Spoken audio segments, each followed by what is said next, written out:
There was once a woman named Katja, who lived in a village where she owned her own cottage and garden. She had money besides, but little good it did her because she was such an ill-tempered vixen that nobody, not even the poorest laborer, would marry her.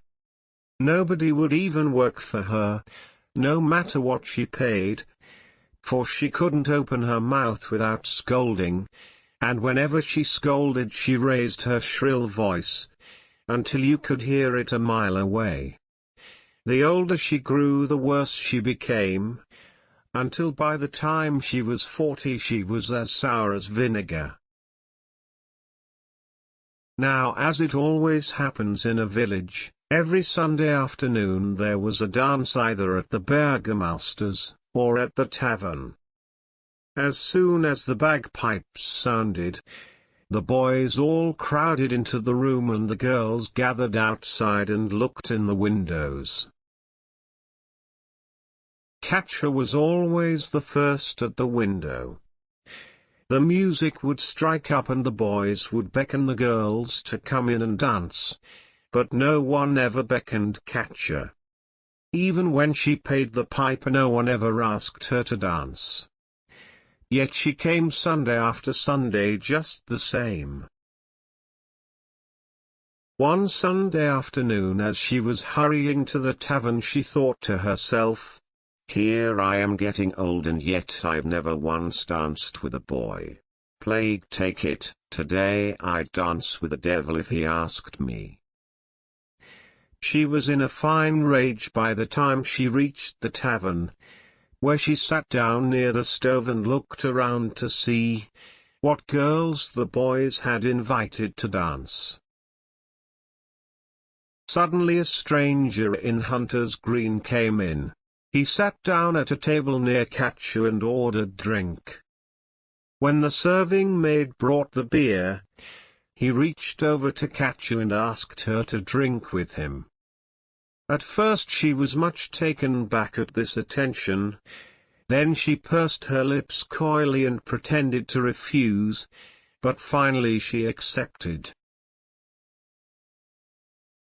When they had finished drinking, he pulled a ducat from his pocket, tossed it to the piper, and called out, "Clear the floor, boys. This is for Katja and me alone." The boys snickered and the girls giggled, hiding behind each other, and stuffing their aprons into their mouths, so that Katja wouldn't hear them laughing. But Katja wasn't noticing them at all. Katja was dancing with a fine young man. If the whole world had been laughing at her, Katja wouldn't have cared. The stranger danced with Katja all afternoon and all evening. Not once did he dance with anyone else.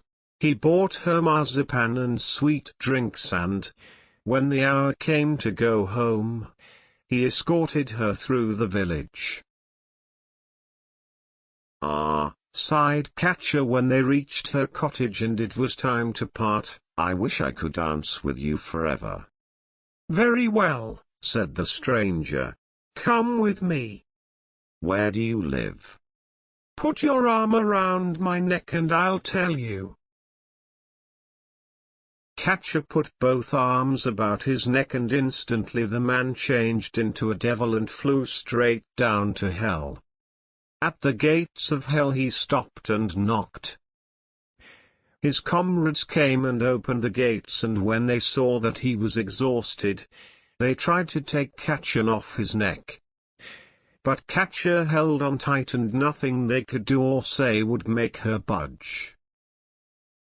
The devil finally had to appear before the Prince of Darkness himself with Katja still glued to his neck. "What's that thing you've got around your neck?" the prince asked. So the devil told how as he was walking about on earth he had heard Katja say she would dance with the devil himself if he asked her. "So I asked her to dance with me," the devil said. "Afterwards, just to frighten her a little, I brought her down to hell. and now she won't let go of me. Serve you right, you dunce, the prince said. How often have I told you to use common sense when you go wandering around on earth? You might have known Catcher would never let go of a man once she had him. I beg your majesty to make her let go, the poor devil implored. I will not, said the prince. You'll have to carry her back to earth yourself and get rid of her as best you can. Perhaps this will be a lesson to you.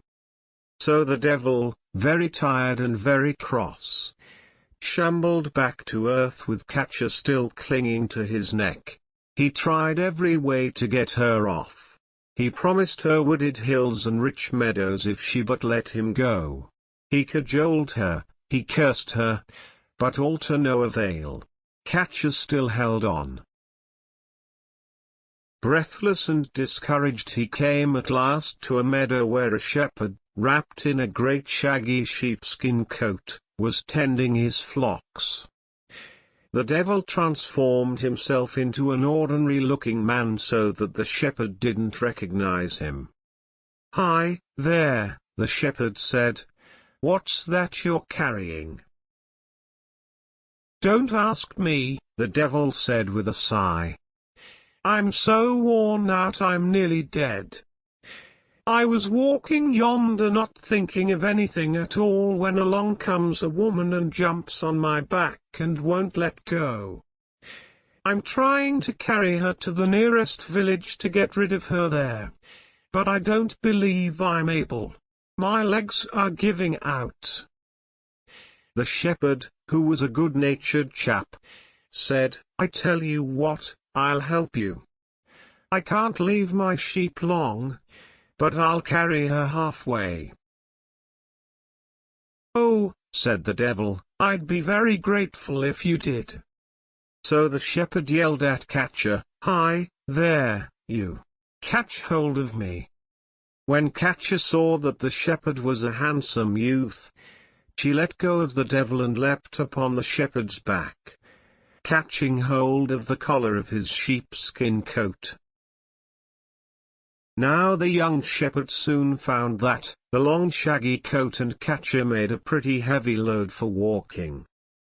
In a few moments, he was sick of his bargain, and began casting about for some way of getting rid of Catcher. Presently he came to a pond, and he thought to himself that he'd like to throw her in. He wondered how he could do it. Perhaps he could manage it by throwing in his greatcoat with her. The coat was so loose that he thought he could slip out of it without Catcher's discovering what he was doing. Very cautiously he slipped out one arm. Catcher didn't move. He slipped out the other arm. Still Catcher didn't move. He unlooped the first button. Catcher noticed nothing. He unlooped the second button. Still Catcher noticed nothing. He unlooped the third button and kerplunk. He had pitched coat and Catcher and all into the middle of the pond. When he got back to his sheep, the devil looked at him in amazement. Where's Catcher? He gasped. Oh, the shepherd said, pointing over his shoulder with his thumb. I decided to leave her up yonder in a pond. My dear friend, the devil cried, I thank you. You have done me a great favor. If it hadn't been for you I might be carrying Catcher till doomsday. I'll never forget you and sometime I'll reward you. As you don't know who it is you've helped, I must tell you I'm a devil. With these words the devil vanished. For a moment the shepherd was dazed. Then he laughed and said to himself, well, if they're all as stupid as he is, we ought to be able for them. The country where the shepherd lived was ruled over by a dissolute young duke who passed his days in riotous living and his nights in carousing. He gave over the affairs of state to two governors who were as bad as he. With extortionate taxes and unjust fines they robbed the people until the whole land was crying out against them. Now one day for amusement the Duke summoned an astrologer to court and ordered him to read in the planets the fate of himself and his two governors. When the astrologer had cast a horoscope for each of the three reprobates, he was greatly disturbed and tried to dissuade the Duke from questioning him further. "Such danger," he said, "threatens your life and the lives of your two governors that I fear to speak." "Whatever it is," said the Duke, "speak. But I warn you to speak the truth. For if what you say does not come to pass you will forfeit your life." The astrologer bowed and said, "Hear then, O Duke, what the planets foretell. Before the second quarter of the moon, on such and such a day, at such and such an hour, a devil will come and carry off the two governors. At the full of the moon on such and such a day, at such and such an hour, the same devil will come for your highness and carry you off to hell." The Duke pretended to be unconcerned, but in his heart he was deeply shaken. The voice of the astrologer sounded to him like the voice of judgment, and for the first time conscience began to trouble him. As for the governors, they couldn't eat a bite of food and were carried from the palace half dead with fright. They piled their ill-gotten wealth into wagons and rode away to their castles, where they barred all the doors and windows in order to keep the devil out. The Duke reformed. He gave up his evil ways and corrected the abuses of state, in the hope of averting if possible his cruel fate. The poor shepherd had no inkling of any of these things. He tended his flocks from day to day and never bothered his head about the happenings in the great world. Suddenly one day the devil appeared before him and said, "I have come, my friend, to repay you for your kindness. When the moon is in its first quarter, I was to carry off the former governors of this land because they robbed the poor and gave the Duke evil counsel. However, they're behaving themselves now, so they're to be given another chance. But they don't know this. Now on such and such a day do you go to the first castle where a crowd of people will be assembled. When a cry goes up and the gates open and I come dragging out the governor, do you step up to me and say, 'What do you mean by this? Get out of here or there'll be trouble.' I'll pretend to be greatly frightened and make off. Then ask the governor to pay you 2 bags of gold. And if he haggles, just threaten to call me back. After that go on to the castle of the second governor and do the same thing and demand the same pay. I warn you, though, be prudent with the money and use it only for good. When the moon is full, I'm to carry off the Duke himself, for he was so wicked that he's to have no second chance. So don't try to save him, for if you do you'll pay for it with your own skin. Don't forget." The shepherd remembered carefully everything the devil told him. When the moon was in its first quarter he went to the first castle. A great crowd of people was gathered outside waiting to see the devil carry away the governor. Suddenly there was a loud cry of despair. The gates of the castle opened, and there was the devil, as black as night, dragging out the governor. He, poor man, was half dead with fright. The shepherd elbowed his way through the crowd, took the governor by the hand, and pushed the devil roughly aside.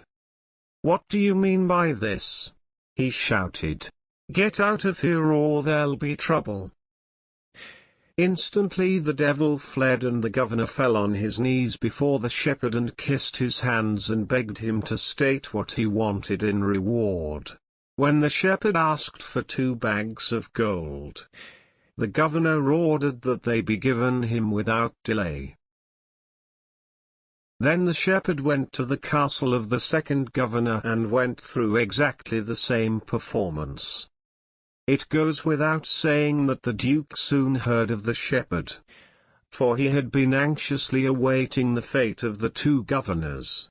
At once he sent a wagon with 4 horses to fetch the shepherd to the palace, and when the shepherd arrived, he begged him piteously to rescue him likewise from the devil's clutches. "Master," the shepherd answered, "I cannot promise you anything. I have to consider my own safety. You have been a great sinner, but if you really want to reform, if you really want to rule your people justly and kindly and wisely as becomes a true ruler, then indeed I will help you, even if I have to suffer hellfire in your place." The duke declared that with God's help he would mend his ways, and the shepherd promised to come back on the fatal day. With grief and dread the whole country awaited the coming of the full moon. In the first place the people had greeted the astrologer's prophecy with joy. But since the duke had reformed, their feelings for him had changed. Time sped fast as time does, whether joy be coming or sorrow, and all too soon the fatal day arrived. Dressed in black and pale with fright, the duke sat expecting the arrival of the devil. Suddenly the door flew open, and the devil, black as night, stood before him. He paused a moment, and then he said, politely, "Your time has come, Lord Duke, and I am here to get you." Without a word the duke arose and followed the devil to the courtyard, which was filled with a great multitude of people. At that moment the shepherd, all out of breath, came pushing his way through the crowd, and ran straight at the devil, shouting out, "What do you mean by this? Get out of here or there'll be trouble." "What do you mean?" whispered the devil. "Don't you remember what I told you?" "Hush," the shepherd whispered back. "I don't care anything about the Duke. This is to warn you. You know Katja. She's alive and she's looking for you." The instant the devil heard the name of Katja he turned and fled. All the people cheered the shepherd, while the shepherd himself laughed in his sleeve to think that he had taken in the devil so easily. As for the duke, he was so grateful to the shepherd that he made him his chief counselor, and loved him as a brother. And well he might, for the shepherd was a sensible man and always gave him sound advice.